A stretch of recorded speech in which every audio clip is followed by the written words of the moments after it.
Well, hello and welcome to Watch What Crappens. I'm Ronnie. That's Ben over there. Hello, balloons. Hi, Ronnie. How's it going? Good. It's Vanderpump Rules Day, so we're very excited. Monday will be our last Amazon Live. Join us at 4 p.m. Pacific time on Amazon Live. You can find that link in our link in bio over on Instagram. So do it. Do it. Yes. This week we had Allison Roman, the famous chef, who I call Angela for some reason. We're just so close. I just started calling her Angela. Angie, for sure. Such a It was really fun talking to her. Join us. You can go listen to that at Crappy Hour this week. And our Christmas movie with the reality gaze this year will be a 4-part recap of My Secret Santa on Netflix. So probably save yourself some sanity and don't watch it, but listen to it because it's really fun times. And today, Vanderpump Rules, Season 12, Episode 3, Crash Out Queens. Whoa. I've got to say, I'm last week I was like, I think I like the reboot. And this week I'm like, I'm fully committed. I'm like in it. I not only like it, I was like, I'm actually already teetering towards love. I was so entertained by this stupid episode. It was just what I needed. Stupid back and forth about, you said this and then this, and then she texted this. You got like a toxic couple. You've got an angry, I was about to say a toxic queen. I was going to say an angry gay. It's so silly. It's so stupid. And it's like, I'm just surprised that it's only 3 episodes old. I feel like I'm actually already I'm already in it. I'm in the trenches. And I'm not saying this because I went to the Vanderpump Rules thing last week and I met some of them. I'm not influenced by that at all. I'm saying it like I think it's just like it's exactly what I want and need right now. And I think it's doing a great job. Yeah, I'm really enjoying it as well. I'm actually trying to find this article with what's his bun in it, Venus, that he was on Venus? the podcast, and some of the quotes are just so funny. I wanted to read it to you, but I cannot find. Oh, Venus, yes. So he was on So Bad It's Good with Ryan Bailey. Vanderpump Rules server Venus is the title of the episode. Venus has a talking head look. Okay, he talks about his talking head. They talk about him, why he's working at SUR. He said he did watch Vanderpump Rules, but he's really a fan of Vanderpump. Lisa is my queen.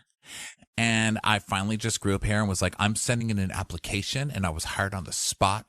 And I've been the queen bee of SUR ever since. Okay, it's the first red flag. Then he's talking about how he grew up in a town with small pastures and cows, and he only had a post office and gas station, so he had to get out of there. And he says, so I always knew I was not meant to have this small town farm life. I just have some kids, and that's about it. Like, no way. I was like, I'm a star. I've always known I was a star. I started writing memoirs in the 4th grade. Memoirs, multiple memoirs, multiple versions of his life. So we've got delusional people who are already completely famous in their own mind. I mean, and it's gotta love it. And the show has gone back to its most important feature, which is a lazy Susan of awfulness. Because I'm like, wow, Marcus and him. I'm like, ugh, they're toxic and awful. They're of course they're a couple that drags everyone into their drama. And then the moment that everyone gets dragged in, and then you say something like "fuck her," and they get back together, and it gets back to like her that you say "fuck her" or whatever it is, and then they kick you out, and it's like, oh god, I hate those toxic couples. But then you got Venus, you're like, ugh, but Venus is awful. And then you're like, well, but then Natasha's awful. Like it's like you're going back and forth, and that is the most Vanderpumpian quality that you could have. It's just like a lazy Susan of awfulness that revolves around such low stake things that I'm feeling very much at home. Yeah, and one of the biggest worries was, oh my God, they don't work at the restaurant, blah, blah, blah. You know, people were saying that before, but it looks like they do actually work there. I mean, at least they have to work there to work. And they're showing a lot of the restaurant stuff, which I really like. You know, just working in restaurants so much of my life. I really love seeing the pettiness in the restaurant and how everybody's turning against like one person at a time. It's just so fun. Yeah, and it doesn't feel really as performative as I was afraid it would. I felt like they are genuinely like annoyed at each other and frustrated, and they're like exploding with, fury. So that's why I'm like, this is great. And like, it's just so stupid. I mean, this whole episode, it's just you know, they go rock climbing and Shane Davis is like, yeah, I got shot 3 times. It's like, what? It's like, this is just funny. It's just not that getting shot's funny. It's just the way it's like, yeah, man, I got shot.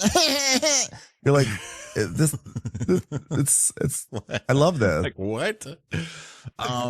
Yeah. So we open up with everyone waking up because it was just Audrey's birthday party, so everybody's hungover, and Audrey's like, "Whoever planned this surf photo shoot for the day after my birthday is diabolical. I'm gonna get revenge on them by not using any moisturizer or hair product. And I'm hungover, I'm sweaty, but you know what? I just go into Sir, and there's so many glamorous photos. Do they have flies on them? Yeah, but I mean it's Sir, so I'm just like, oh my god, am I gonna be in the wall as Sir? Am I gonna be on the wall as Sir?"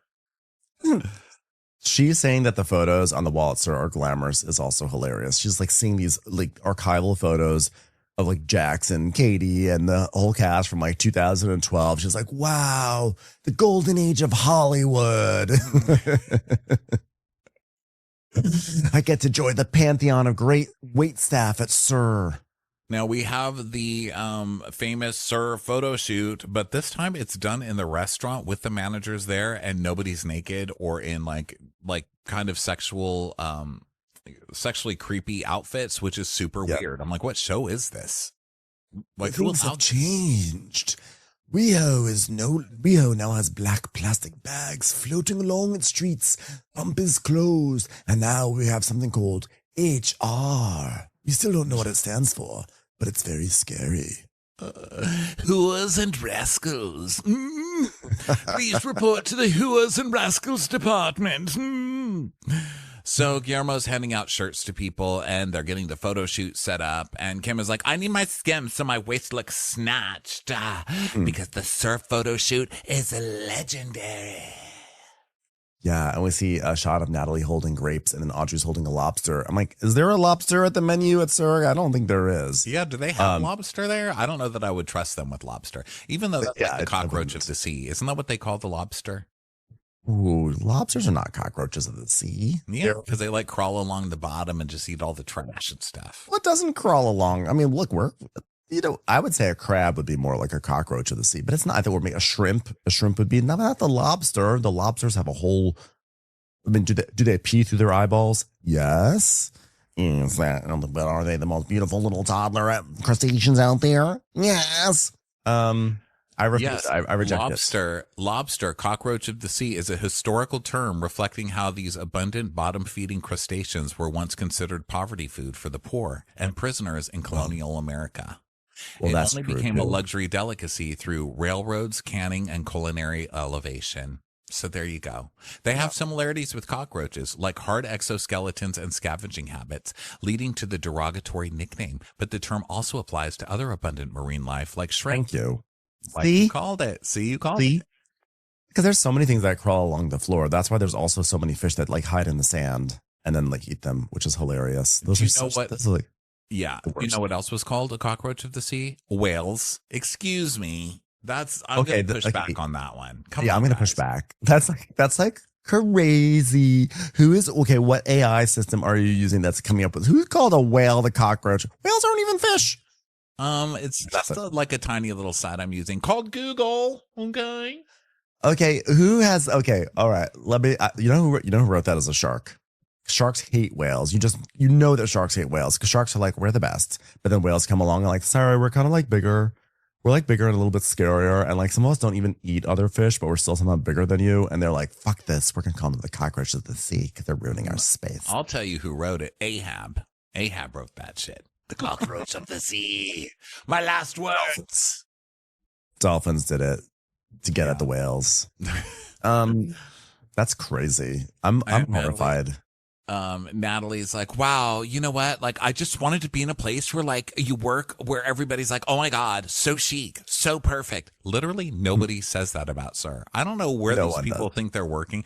Does no one on this cast know how to look up a Yelp review? Because I can tell you not one of them says that.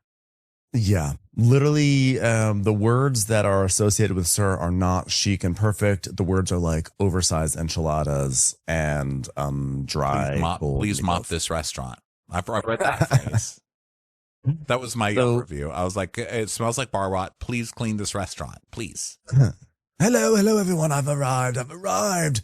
I'm in casual magician form today. I'm wearing a blazer, but my shirt is open a few buttons. Whoa, sexy is back. I remember, it's so conservative now. I remember what it used to be when we first did it years ago. Nobody had any clothes on. And we do see pictures, clips from 11 years ago with the staff being naked and holding each other's boobs and stuff. And Peter's wiener flopping around over there in Yes. a grayed out wiener, which is weird because it actually looks like that now. Hey, how come we never see Peter? I know the rumor was that he wasn't going to do this anymore because he wasn't getting paid, but was he here? He was on this episode. Yeah, actually. He did show up. Mm-hmm. He was like, ho, ho, ho, ho. This is sure different than it used to be, guys. He didn't say anything. Childlike Peter. He didn't say anything, but he was like helping Natasha or something at the bar. But now we see that times have changed because Guillermo's like, do you want to remove your shirt? And Lisa goes, I mean, only if you feel comfortable. You definitely will not lose your job if you keep your shirt on. You will just merely work in the back room and not be on television, but only if it makes you comfortable to take off your shirt. All I care about is the comfortability of children that work for us. Please, please stay clothed. Girl, you've never hired somebody overweight at that place in your entire life. You only hire people, especially men, who will take off their shirt, okay? Everybody does not walk around with six packs like that unless they're on your staff. I worked at an Applebee's, and trust, nobody looked like this. No one asked us to take our clothes off. Talk about some bad apples. If you don't feel comfortable, please put your shirt back on. I don't want anyone to feel uncomfortable at all. But if you want to show your beautiful nipples and six-pack, I won't stop you. And Chris says, last night was a bad night to eat cake. As he shows off his 8-pack. Shut up. Yeah, I hate when people do that. Stop lying. Stop trying to relate to the people that you ate a cake. You did not eat a cake. You did not. I like when hot people are like, do you know how hard it is to be hot? Do you know how traumatizing this is? I don't eat anything. I'm starving. That's what I need to hear from hot people. Cake. Shut up. It is necessary to keep evolving. If it's a photo shoot, if it's different staff, I think that's been the secret to our longevity. That's why we keep our menu exactly the same. But now we have a new feature. It's small little bites that happen before the bigger bites. We call them appetizers. Yes, evolution. We weren't okay to stop with the goat cheese bowl. So 10 years ago, we came up with the goat cheese empanada. Sometimes we think about what's something that we would want on a deserted island, and we call those desserts. Please enjoy. We weren't happy just to have a tuna. No! So we made it a tuna tartar. So Guillermo's like, when is Kim coming? I want Kim, and I want Kim to sit in the chair. So Kim comes in, and when she walks in, Mark is like, hey, honey, how's it going, honey? She's like, hey, honey, and everyone's like, what? But they were just fighting for 2 episodes of this show. Why are they being nice to each other? And Natalie's standing right behind him going, they're so weird. Why are they being so cute right now? I'm going to throw up. Hi, honey, hi. It's like a weird kink. They literally get off on screaming at each other. And Venus is like, I'm sorry, but are these bitches back the fuck together? Kim's like, full disclosure, Marcus and I got back together after the party last night. Yeah. If you know what I'm saying. And he's like, me and Kimberly, we never had the conversation of we're back together, but we just end up back together again. So isn't that the beauty of being in a toxic relationship? Yeah. Is it the beauty? So now they're doing more photo shoots and everything, and they're doing a light change and stuff. And now Angelica, she's the new Sir hostess. She arrives, and he's like, oh, darling, look at you, innocent and sweet, as pure as the driven snow. Come in here to be corrupted and ruined by my television show. Get in here, sweetheart. I didn't know if you were coming. Of course I'm coming. Of course I am. I'm so glad to be here, Lisa. I was like, oh no, this girl's so positive. Do you think she's going to cry a lot? Yes, she'll be destroyed. She'll be ground to a pulp. Oh, you look great. I want you to come meet the staff and just sit in for a picture, okay? Guillermo, get the banana peel ready. Okay, come on in. So she goes in. All the staff is sitting there in their ball gowns and looking right at her. And she comes in. She's like, "Hi!" And then falls right on her face, like trips over her camera or something. I had to hire Angelica right on the spot. She's gorgeous. She's lovable. She's flexible. She put her ankle behind her head right in the interview. Oh, God. She kind of did, because we see a flashback to her interview and she's like, yeah, I did taekwondo for about 10 years and I was a national champion. Do you want to see a move? I could probably do this. And she kicks like like a light bulb out of the ceiling or something like that. Oh, yes. Taekwondo, a skill set that's absolutely unnecessary in waiting and serving. You're hired. She has charm just oozing out of her pores. Oh, God, that's not the only thing that's going to be oozing out of her after a couple of months at this place. Am I right? Get it? Now remind me, when you won your national championship in Taekwondo, what was the part where you gathered menus and said, right this way? It's time for a commercial. It's time for a Crappens commercial.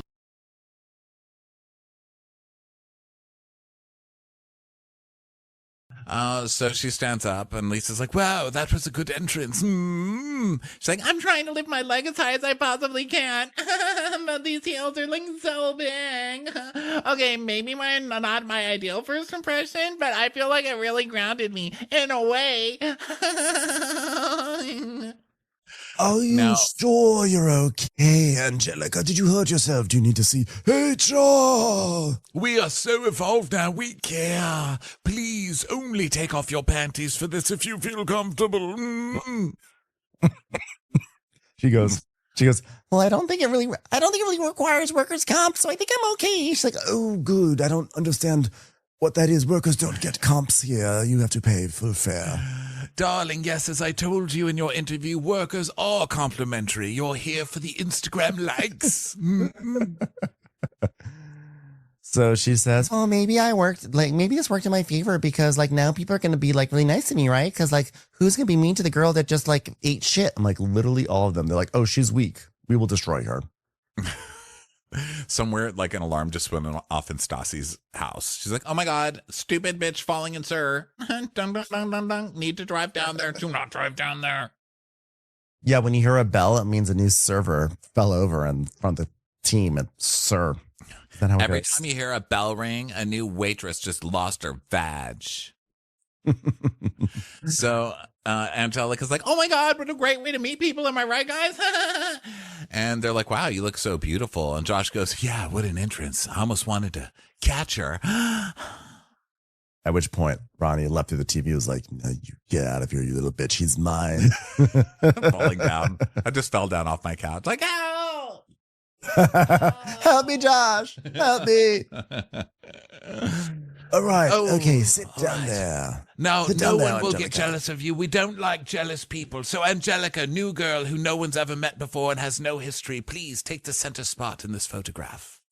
I know. Move over. Everybody. Move over, Kim. She literally made Kim move over so that the new girl could take the center spot. And I was like, uh-oh. Look sexy and welcoming. Try it, Kim. Now, Kim, I know that you don't understand the concept of welcoming, but what you do is you sort of smile. Yes, a smile. A smile. Okay, let me start from the beginning. A smile is when you take the edges of your lips and you move them upwards. You can do it, Kim. Try it, Kim. You're almost there. No, she can't smile. She doesn't know how to do it. Put her in the back. Okay, guys, we've done the photo shoot and now we're going back to the uniform, okay? I'm Guillermo. Ooh, smolder. Smolder, yes. All right, please, on your way out, as everybody passes me, please say, I pledge allegiance to Nicolene. Okay, very good. You can go. You can go. You can go. So Chris and Audrey start to flirt. Chris is like, yeah, you were working. She's like, always working. I mean, you were pulling out all the moves. And then Jason's like, yeah, you were. If I had spoken first, I would have said you pulled out the moves, but he said it first. So I'm just going to say you were. Like, yeah. Not all the moves, though. Like, y'all pulled on me last night. Remember when you guys gave me striptease last night, guys? Remember? Huh? And then we just flash back to her getting the striptease and be like, oh my God. I love loved it. So she's like, yeah, Chris is like really different from the other guys I've dated. I mean, he has like a decade on me, okay? Like that's 10 years. Because he has 10 years above when I was even born, like a decade. So he probably had one of those Blackberries that like you slide open and he thought it was like the coolest thing ever. And he just like vigorously typed on it like with his thumbs. And he was like, yeah, like checking out girls through his phone. Okay, I hate to sound like the grandfather that I am, but those were called T-Mobile sidekicks. How dare you? Thank you. And I had one and it was amazing. He probably had like a crank on his cell phone just to power it, right? So Venus is like, yeah, hey, like, guys, I'm sorry in the middle of this conversation. I need to check my emails. That's right. I get them on my phone. Oh, you guys, it's time to renew my AOL account. Excuse me. I can do that right on my phone. Sorry. What were you saying? So Venus is like, hey, Marcus, can I talk to you for a second? He's like, yeah, what's on your mind? Well, just about last night. It's just like a recap of what a typical night is. And then today, like making out in the fucking photo. Like, so what changed between last night and today? He's like, we made up last night. There wasn't a lot of talking. I mean, lips were moving, if you know what I'm saying. What I'm trying to say is I put my penis in her vagina. Are you following any of this? Come on, Venus, keep up. And Venus is falling into that trap as the gay friend who gets mad when people get back together. And I know that sounds random, but that is the thing. Because gay guys are always trapped, right? Like, especially when you're friends with both. And I think this is a general trap for people. But I think gay people fall more in this trap because we don't have as many people to date. So especially when you're younger and immature, and it's like, okay, well, so we're friends. I'm going to listen to all your bullshit. But now you're back together with him. And now I don't get to spend any time with you. It's... Mm-hmm. I don't know. I'm sure it's like an everybody thing, but I just recognize that as like being the only gay guy at work. We're like, what the fuck, man? Like everyone else has people to talk. Like I'm the one who always has to listen to this shit. But I think it's extremely immature and it's so weird to be mad at people for getting back together. What do you think? I think it's great to get mad at people for getting back together if they're toxic. Well, no, but like from where we sit, I think like when you're young, you don't realize that you just have to let people just fall into their own bullshit, you know, and you feel like you can actually change things. And what happens is as a gay, you're often put in the sidekick position where when travesties happen, like a breakup, you know, especially it's usually it's the girl because of, you know, just the guys are scared of gay people a lot. But like these days things are modern. So that's nice to see. And we have usually like with girls, you know. Yeah, but like usually it's like someone comes to us as the gay person who's like, oh my God, like you would not even believe he's just so awful, blah, blah, blah. He's so mean. He doesn't even consider me. And they tell you all these things. And then you want to help your friend and you have a vision for your friend. And that vision is, look, I love you both, but you're toxic together. You need to start doing your own separate things and you can just move on and then we can all be happy. And you have this plan. It's going to be amazing. And then you invest all this time and hours on the phone and you're hugging and they're crying and you're dealing with it. And like that's time you could be on Grindr. That's time you could be doing anything else. And instead you're doing this. And then after you put in all that effort and you have a plan, you've got the bullet points, you know what step 1, step 2, phase 1, phase 3, they just get back together. Not, but what about all that work? What about all that time? And you get so annoyed and you're like, what the fuck? What the fuck? We had a plan. We had a dream. We saw what the future was going to be like. Yeah. He's like, I taught you about the secret. Like I taught you about manifesting. How could you? Yeah. But yeah, he's like too far. And the thing isn't, it's her fault for it's not their fault. Look, it is their fault for being toxic. But what I'm saying is in this situation, to me, it's not the problem that they're a toxic relationship and that you spent all this time listening to it. The problem is you spending all the time listening to it. And that's the change that needs to be made. You're not the side. We don't have to be in that position where we're like the sidekick listening to everybody's drama all the time. I think we kind of put ourselves in that position and it's time to just not be that person because this is ridiculous. Like actually fighting with someone because they got back together and they're happy is crazy to me. Like I think he's coming off as completely crazy. Well, now I wouldn't want to listen to their horse shit either, but I just wouldn't listen to it rather than root for them to break up all the time. Well, I don't know if they got back together and are happy. They're just saying that they're happy because they're two broken individuals.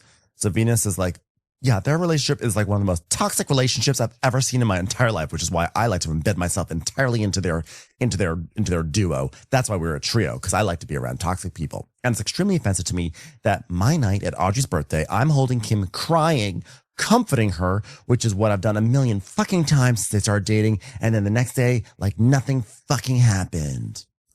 I mean, yeah, but that's an interesting memory of the history because you were spending that birthday trying to get Marcus to go in and stand up for Natalie, actually, as I recall. Mm-hmm. So, yeah, I don't know. You're remembering this in a funny way, but he's very pissed off, and he's like, "You put me in a position." He's got like the Lala lips. I think he's going for like the new Lala of this cast, Yeah. and it's working because he's even got like the lips and stuff. And so Marcus is like, I didn't put you in any position when you say things in front. And she's like, yes, you did. Yes, you did. I was up till 3 a.m. last night. Okay. I could have been that time concentrating on a parking space for today.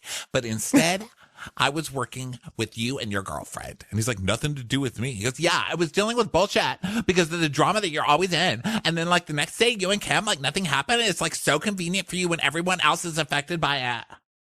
It's like, well, good for us. It has nothing to do with you. So stop getting involved with shit that ain't got nothing to do with you, which he's right. I mean, ultimately, if you're angry at Kim for going back over and over and over again to a guy who's toxic, you got to look inward and say, why am I going back to this couple that's toxic over and over and over again and getting myself embroiled in their situation? Just let her cry on the curb like everyone else and enjoy a bacon wrapped hot dog.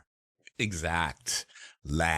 So he's like, yeah, so quit involving everyone by doing it in front of everybody. And he's like, well, I didn't involve you. You were trying to be involved last night and I didn't say a single word to you.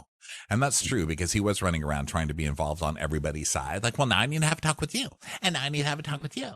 And now I need to have a talk with you. So stop doing that, okay? Mark, but then at the same time, let's not let the toxic couple off the hook because we've seen 2 episodes of what you said. They're awful. And you see Natalie being like, she's like, ugh, you know what? This is what he deserves. He deserves to get suspended. It's like, how many times do I have to tell him, right, guys? And she's sitting there talking everyone's ear off. Like they've heard it a million times from her. Like no one cares. And she's going around asking for advice, asking for help, crying at the party. This is what he does to me. This is what he always does to me. I'm just like, can you believe he did that to me? And oh my God, he just said he's falling out of love with me. And now like, he's like not falling out of love with me. Like, Natalie, can you believe it? And he's going around being like, I just can't even deal with it. Like I'm falling, like they pollute the entire party with their bullshit. That's true. And then they just act surprised that people want to weigh in or have opinions about it. Yeah, that's true. That's true too. And Kim is not only toxic in that relationship, she's just toxic in general. I mean, she's toxic with everybody. Like she doesn't know Natalie, so she's going to go poison the new girl against Natalie. And she doesn't like him now, so she's going to do what she does to him. I mean, she's just kind of gross, you know? I agree. In general. But I guess this specific thing, I'm just saying, like, stop involving yourself with crazy people and then getting mad that they're crazy, you know? Absolutely. Lazy Susan of awfulness has. It's like I'm talking to myself watching this show, right? I'm like, what are you getting so mad about? You're watching this on purpose, you know? Yeah. And it is that because I love the toxicity. Like, I'm never going to yell at somebody for being toxic. I'll be like, why didn't you call me when you were in a toxic mood? Well, on the topic of inserting yourself, here comes Natalie while Venus and Marcus are bickering. And Natalie's like, I think I need to step in here because the whole root of the problem is that she said between you and I, and then you walked away last night. And Marcus like, I'm not going to have the same conversation 100 times. Just, no, but we never even talked about it because our conversations have been like, we're like good friends. Like for me, like you've been like my good friend and like Kimberly is my good friend and Demi, like she's my good friend and Venus is like my good friend. And I would like to leave it at that, but like no one else does. He's like, yeah, not my problem. But also that's not what they're talking about. So stop trying to make everything about you too, air sucker. And it's like, yeah, but like you need to say to your girlfriend and Demi, like Natalie is my friend. And that's what I need from you. Like everybody needs to know that. Cause like I'm a friend, right? Right, guys? Right? Like I'm a friend. Everybody knows it. Yeah, I'm always going to have Kimberly's side, especially when I say I'm falling out of love with her and I can't stand her fucking face and I need to have some space and break up with her. I'm always going to have a fucking side. Yeah, and you should though, okay? And then Kim's like, okay, now I need to step in too, because I want to clarify things. This is when I was just cracking up. I was like, see, this show is actually like, this show is good because they are now all latching themselves onto this. Like each one of them, it's gravitational pull. They just all add on to this stupid argument. Yeah. And she's like, well, I want to clarify because I think things are getting misconstrued because I felt like if there was a boundary crossed for me personally with the way that you were texting him. Okay, Natalie. So that's it. And she's like, are you kidding me? Because like, didn't we have to solve the problems that we were having last night? Because like, I thought we did. And so we see how last night, like Kim was crying in Natalie's arms and everything. And Natalie was there like consoling her. And Natalie then's like, all that's changed in the last 16 hours is that Kim and Marcus are like back together again. That's the only thing that's changed. I'm like, well, that's a pretty big thing that changed. And Kim says, in that moment, I didn't know who to turn to, and she was there. And I think that's what it was for me. Like, rather than me missing her as a friend, I was like, oh, so you're a shitty person. You're just a shitty person. You're just a shitty garbage person. Yeah. She's like, I was just using her. So what's the big deal? Yeah. I never said that she was off the hook. I just like needed a vessel to pour my tears into, and she was there. But like, hate her still. Oh, yeah. Okay. So then Marcus and Demi can hang out and go one-on-one and go to lunch, and that's okay. And Kim goes, yeah, because they're like a different kind of friend. Take that. And so then Natalie and Demi see them from like arguing. Natalie and Demi. So Demi sees it, and so now Demi's gonna come over, and Natalie's like, I don't know if I think we should be finishing the photo shoot. Like, and Demi's like, no, I've got something to say. So Demi walks over to this fight. Now she's like, you guys, Natalie wants to finish the photo shoot, and I keep hearing my name. It's like her name was said once, but she's like, I keep hearing my name, and I'm like, I'm already bored with this. Okay, so like, who wants to fight with me now?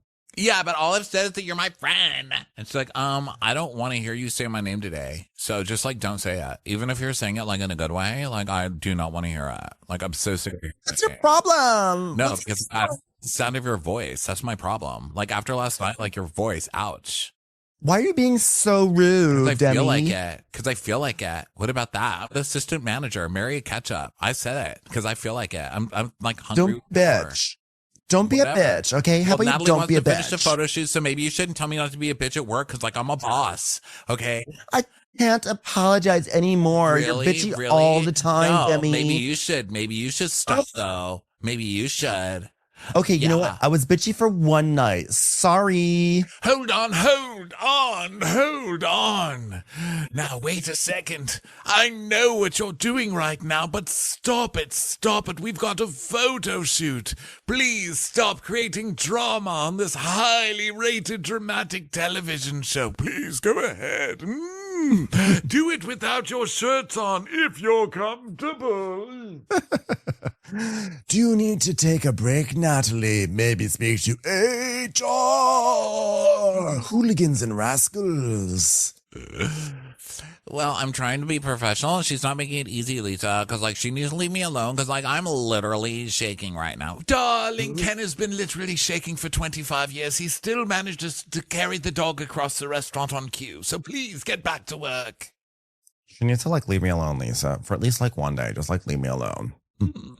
Oh, I'll talk to you tomorrow about it. Today, the harassment continues. Tomorrow, we'll deal with it. I'm so tired of being treated like shit by my friends. This is Natalie complaining in the background. She's just going off about, she got herself angry about a fight that she wasn't even in. Yeah. So now we go to a rock climbing place, and Shane goes up to the front desk and is like, "Hey, can I get some shoes off you guys? I'm Shane Davis." Shane Davis, you might have my name written down somewhere. You will soon. Hey, can I just tell you, I've got beautiful eyes. We didn't notice that he said that last week. When he was flirting with the girl, I guess Natalie's like, "Hey, just have to tell you, I've got beautiful eyes." So Natalie shows up and she's like, "Oh my God, Shane Davis, are you trying to kill me? This is crazy rock climbing." And he's doing it without the ropes. He's like, "Yeah, just rock climbing without the ropes. Yeah, I'm Shane Davis. That's pretty much how I roll. Danger. I'm no stranger to danger. Okay." Yeah. He's like, "Yeah, I my met third time here." Yeah, I'm like pretty used to like rock climbing. I met Natalie a month ago, and like the fieriness to her, it's like very intriguing to me. So she's like, "Sorry, we got off on the wrong foot when I told you that I didn't like you coming to my workplace with another girl, and you did it anyway." She goes, "But at the same time, like, I feel a connection. It's like undeniable. Like, we're both cute. We're both single. We're both like a little bit fucked up. I mean, geez, I guess we're gonna rock climb." That's how, Yeah, like, man. We're both fucked up. Let's climb some rocks, man. So he gets like in the harness and everything, and he's like, "Hey, you got my phone? I'm gonna take some sweet photos when I get to the top of this wall." And she's not into rock climbing at all, obviously. And he's like, well, I think rock climbing is like the perfect date for me and Natalie because she's like getting a sneak peek in my lifestyle. Because when I'm out modeling, I'm a personal trainer. So I'm like very active. Like I climb things and that's just it. Like you want to join my life of climbing stuff? Great. If not, sayonara, sucker. Shane Davis. Look at this very intense look into the inner workings, the inner life of Shane Davis as he climbs a rock. Natalie, I like guys who are like, not only am I gorgeous, I work out a lot. Get used to it. And Natalie's like, she does not want to do this, but she's like, come on, Shane, just help me help you get me naked somewhere. Do we have to do this? So they start climbing and she's like, my nails are too long for this. I just realized. And the employee's like, yeah, you shouldn't have come here today. You're killing it, man. You know, my friends would probably describe me as a player with a heart of gold. And I'm honest and I'm caring and like I'm compassionate. But if I feel nurtured and cared for and I feel safe, that's like crack to me, man. Yeah, crack. Safety. Safety is crack, guys. Emotional safety. Yeah, I'm an evolved guy, but I also work out a lot. And I'm a model. Shane Davis. And so then Natalie, he takes a picture of her and she goes up and then she's like, oh my God, coming down was scary. He's like, yeah, I want to do this black one. Okay, I'm going to do it. Okay, take a picture of me when I get to the top, man. Okay, take a photo of me in my most vulnerable state at the top of this rock wall. Okay, well, I'm going to have to use your phone because I don't know where my phone is. He's like, okay, don't go snooping around now. She goes, yeah, is it like screenshots of my Instagram? Maybe. So, she's like, I do like Shane a lot, and I feel like this really could go somewhere, like literally to the top of a wall. And he literally is like the epitome of my physical type. But I also don't want to make the same mistake that I made before of just like jumping into a relationship when I've only been single for a few months. Like, I'm a crazy bitch. That's me. Commercials. Here comes one right now. So they rock climb and stuff, and he's like, yeah, you know that you got to get one. Yeah, I'm posing for the camera. He like goes, makes it flexes. Yeah, he flexes his arm at the top of the wall. She's like, wow, that's so vulnerable. He goes, yeah, that's vulnerable. Yeah. They literally say that. He flexed his arm at the top of a rock wall. She goes, that was so vulnerable of you. That was so vulnerable. He's like, you want to hit one? You want to hit one more? You want to like chill for a bit? Like, let's take a little breather. Let's get deep together.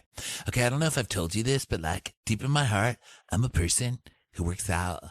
Hope that's okay for you. Yeah. It's like a deal breaker for me. Well, guess what?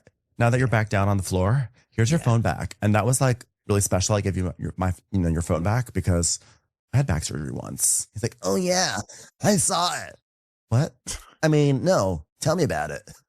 He literally says, I saw it. I saw your back surgery. I guess he did mean he went through her Instagram. She's like, yeah. I loved your back surgery stories. Those were like so real.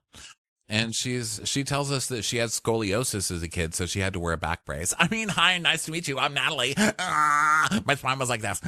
Not the cutest look. Okay. But, you know, and he goes, well, you probably developed a lot of perseverance from that shit. She's like, yeah, especially because they like make you stand up and walk the very next day. So my spine is like still not straight. Like they can, wait, can I see it? And so she's like, yeah, look, they can only do so much. Like, look at this. Look at my spine. It like protrudes. He's like, wow, man, that's awesome. She's like, yeah, I look like dainty, but I have like 24 screws in my back. And like, it's like not my favorite thing about myself, but it is what it is. I'm just like used to it. And if I'm ever cremated, someone needs to warn them because they're going to take me out. It's going to be like a lot of hardware, but there's like 24 people that can have a piece of me when I'm no longer here. And I think that's like actually very beautiful. Guys, there's gonna be like 24 people in this world who'll be able to like use my screws. And that's just like a beautiful thing to be able to get back that way. I just love the idea of different family members walking around. Like every time I look at the screw, I think of Natalie. I miss you, girl. I miss you, girl. So then Shane is gonna now one up her. He's like, yeah, I broke my back too, man. Like when I was like 19 years old, I got shot 3 times and one of the bullets blew out the left lung and it just like popped out right here, right where my beautiful pec is. Yeah, check that out. You want to know why? You know why I did that? Because, my best friend, he shot me because I got this modeling contract. The classic, get a modeling contract, get shot 3 times because of it. You know how it goes. Oldest story in the book. Wait, so this story, so I get a modeling contract. I tell my buddies I'm about to move, and my best friend hits me up and he's like, I need your help. So my best friend and me got into a fight with a group of guys. So it's like, your best friend didn't shoot you? Or did he shoot you? Was he trying to shoot the other guys and he shot Shane instead? Yes, I think so. Because he says he got stabbed and I tried to tackle the guy and stab him. And then the same time, like he just went like this. He was like, beep, beep, beep, beep. And I got shot, which is why I put some Band-Aid tattoos on my body. Jeez. He's like, I was paralyzed, but I learned how to walk in 3 months. That's right. And I walked back in that modeling agency and I said, hey, motherfuckers, you still want to take me? And they were like, God, you're gorgeous. Do you work out? And I was like, yeah, I do. And they're like, we're compatible. And that was my most vulnerable moment with casting directors. I fucked them all. I fucked all of the casting directors. And I shot them all over the face. His story is, yeah, man, I got shot. I was paralyzed. I rehabbed myself back and I was still hot. Still got it, man. I'm still fucking hot. Calvin Klein flew me out to Milan. I didn't even know how to pronounce it. I called it Mulan. God, I wanted to be in that movie so bad. The other guys can be like, live action Mulan. If you guys want to do a sequel for it, I could probably be someone in it. I mean, not as good as Tangled, but I'll take any role. Yeah, and so I got Band-Aid tattoos all over the entry and exit wounds just because I don't want to take my life super serious. It did hurt getting one over my butthole, but technically that is an exit wound, so I let him do it. I don't want to look at life like I'm a victim. I mean, you were shot 3 times. You were literally a victim. You were literally a victim, so it's okay if you do that. We'll allow you to have that one. It's okay. You don't have to be that defensive about it. She's like, I don't want to look at life like I'm a victim, although I will use it to get a girl in bed. Oh. And so he's like, yeah, sometimes using the gunshot wounds is a lure. Like, I know she can't help on a primal level, but like, she's a little turns on. Yeah, I've been shot 3 times. Works every fucking time. What? That is, it's actually a very scary story, but it's also such a stupid story. It's like your friend, like, what are you, first of all, are you in like West Side Story? You like signed a modeling contract and your friend's like, wait a second, I've got to help me out. I'm going to get into a fight. So he goes to like a knife fight, but then there's guns. Like, what are you doing? And if you're in the middle you just signed a modeling contract, why are you going to go like step into a street fight somewhere? It just was so wild and just crazy. All these models like meeting up and getting into group fight like, with guns and knives. Like, do models do that? I would think that if you're all, because I'm imagining that they're fighting other models, right? 100%. It's a model street fight. And they're like, yeah, we got a gun. I got a gun. I'm a model with the gun. And then they started fighting over like Calvin Klein contracts. And then it turns into it's just a crazy story. What the hell? You would think if you were models, you'd be fighting with like foam swords. You know what I mean? Because you don't want to hurt your faces. It's like the battle of like Wilhelmina versus Ford. It's like,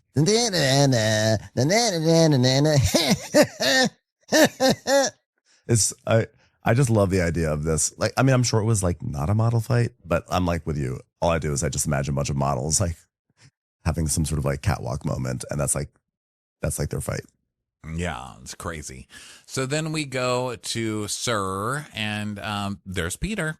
He's helping Chris model. He's like, this is how you model, son. Okay, can you explain to me what green gazpacho is? Because, like, I don't get it. And Natalie's like, haven't you ever heard of fried green tomatoes? And he goes, yeah. I mean, have you seen the movie Fried Green Tomatoes? And she's like, no.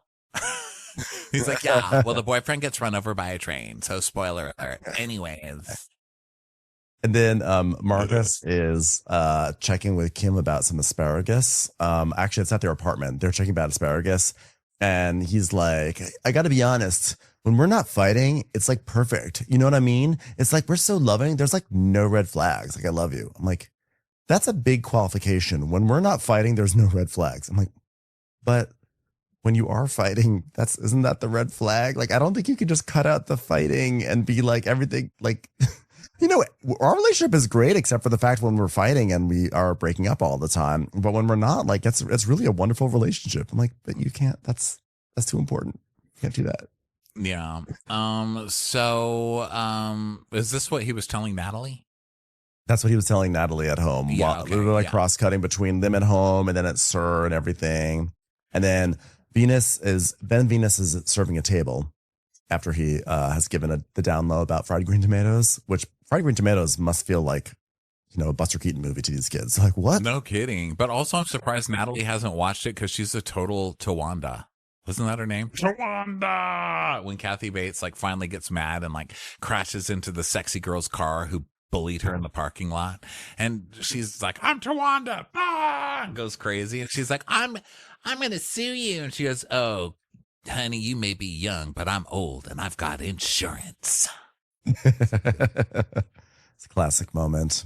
Yeah, what a good movie. So Venus is like, he's serving a table, but he checks his phone and there's a text from Marcus. So then he texts Marcus back.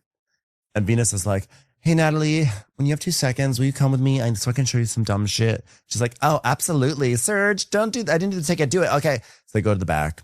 And he's like, I want to show you this text message from Marcus. Okay, bitch, look at this. Look what he wrote. Okay. So Marcus wrote a text message that said, hey, dude, I've just seen a side of you that I really want nothing to do with, and I can't respect it, and I don't want to be fake and act like we're cool, so no need to pretend like we are. Oh my God. Yeah, and I just like sat there for like 2 seconds to type this response. I was like, Marcus, you literally look like a dumbass, and so does Kim. And I'm behaving out of retaliation towards your stupidity and the fact that you and Kim don't give a fuck about anyone but yourselves. And I don't want to hear about your clown ass relationship from you or Kim. Y'all just look stupid as fuck.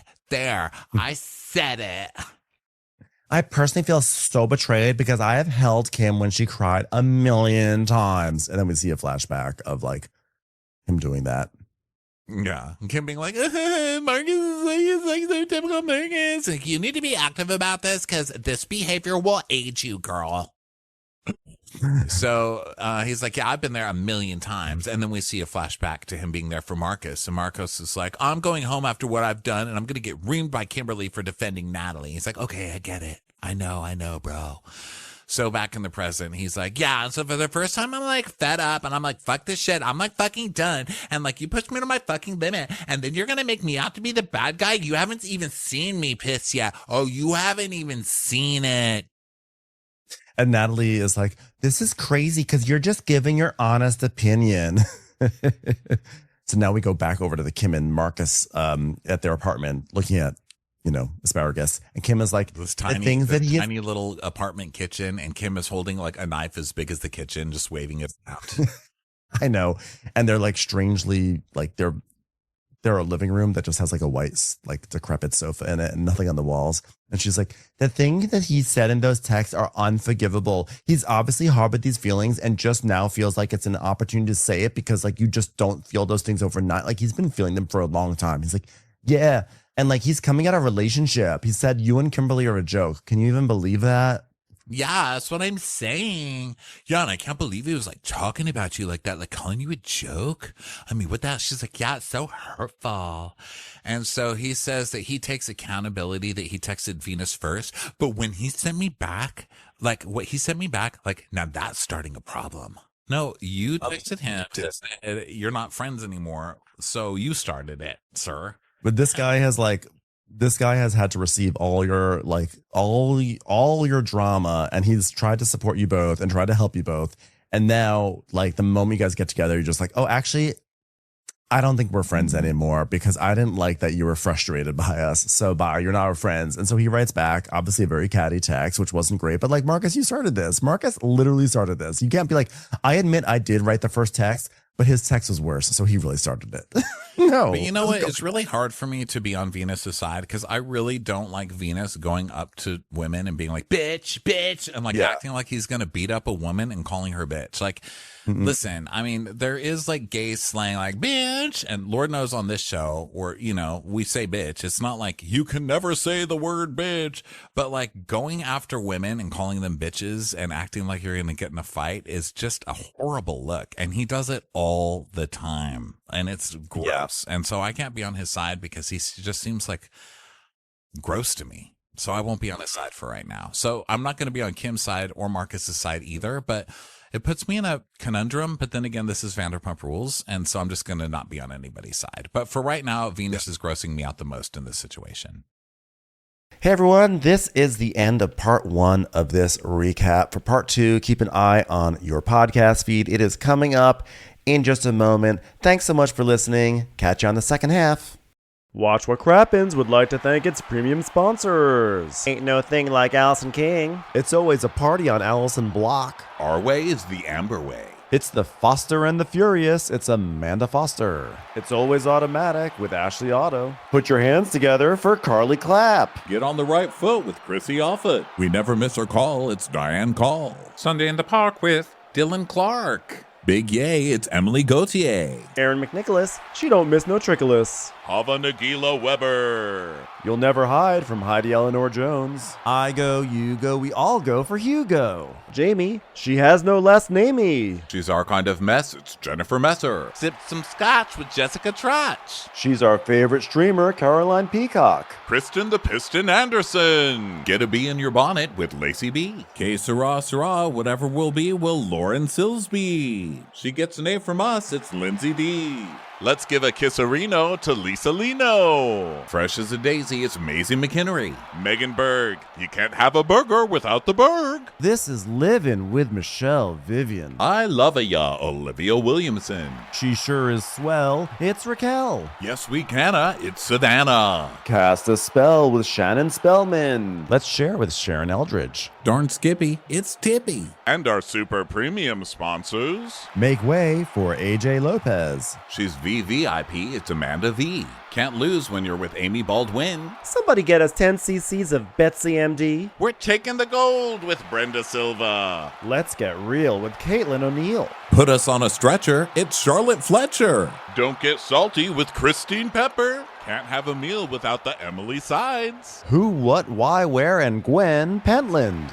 Let's go into the woods with Guy Tubbs. Nobody holds a candle to Jamie Kendall. Hail the cork master, the master of the cork, Jennifer Corcoran. We got our wish, it's Jen Plish. My favorite Murdo, Karen McMurdo. She's a total knockout, it's Katie Manock. In the study with a candlestick, it's Leslie Peacock. Gee, it's Lisa H. We're ride or die for Lisa Ryder Barron. She's a whiz, it's Liz Sarthy. Always killing it, it's Lola Alkalani. The incredible edible Matthews sisters. She eases our woes, it's Melissa St. Rose. There's a chance of meatballs, it's Rebecca Cloud. Maximum love for Sandy Maximoska. She's the queen bee, it's Sarah Lemke. We cannot tell a lie, it's Sarah Tellefson. Shannon, out of a cannon, Anthony. Please don't stop, it's Soli and Pop. Let's take off with Tamla Plain. You'll always get the full story with Tori Parsons. She ain't no shrinking Violet Couture. We love you guys.